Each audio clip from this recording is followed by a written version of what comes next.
Okay, this little video is going to show how a cone beam computed tomography scan, or a CBCT, is read.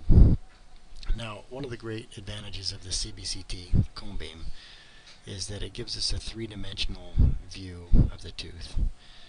And in this particular case, this patient's having some chronic sinus problems as well, and it allows us to see what's going on in the sinus. So for a quick review, in the upper left-hand quadrant, we have what's called the axial view. This is the cross-section view through the roots of the tooth, and as we slice through it, you can see the changes in the outline shape of the root. This is a unique view that's not seen in any other type of dental radiograph. Down here in the lower left quadrant, we have what's called the coronal view. That's your standard side view. A regular dental x-ray is this same angle. And then the third view to the lower right is the sagittal view, and that's a section from the buccal to the lingual.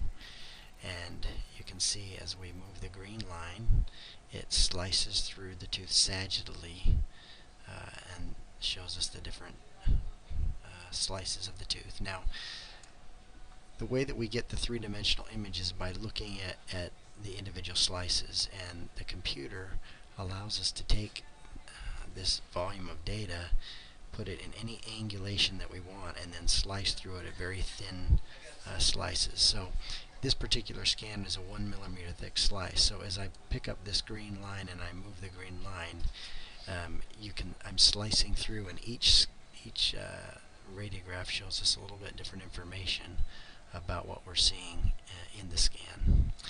The computer also allows us to adjust the image to different contrasts. So here, as we look at this tooth, we're looking at tooth number 2.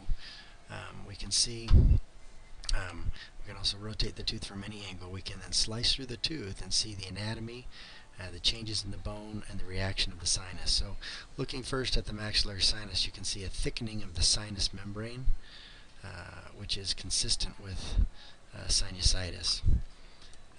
Now, as we slice through the tooth sagittally, we can see, starting from the back of the tooth, from the distal of the root, we can see the periapical lesion. This is looking here in the lower right quadrant. We slice forward towards the mesial, we can see the distal root, distal buccal root, and the palatal root, and periapical radiolucency that envelops both of those root apices. As we move forward, we can see the mesiobuccal root. And if you look at the shape of the tip of the root, we can tell that there's a second canal here in this root that was not treated in the initial root canal therapy. As we look at this a little bit more closely, you can see the existing root canal, the root canal filling that was placed originally is off center to the left just slightly. And if there's a single canal in the root, that root canal filling is going to be dead center in the root. So this tells us there's a missed canal in this tooth, which would be contributing to the periapical lesion and the abscess that's going on here. We can also see that same missed canal when we look through the cross-section view in the upper left. As we slice down through, you can see the outline of the root. This is the distal buccal root, this is the mesiobuccal root, and this is the palatal root.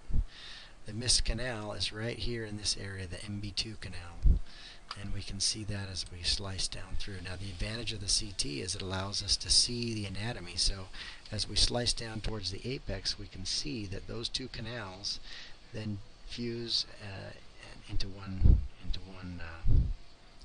canal at the apex of the root. We can also see the lesion here around the apices of the tooth in close proximity to the maxillary sinus.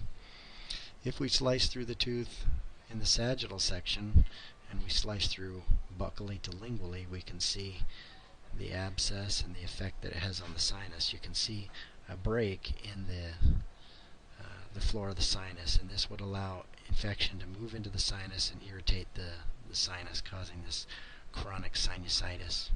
So this tooth, based on what we're seeing here, we would diagnose as a chronic sinusitis that's being caused by odontogenic sources from this tooth.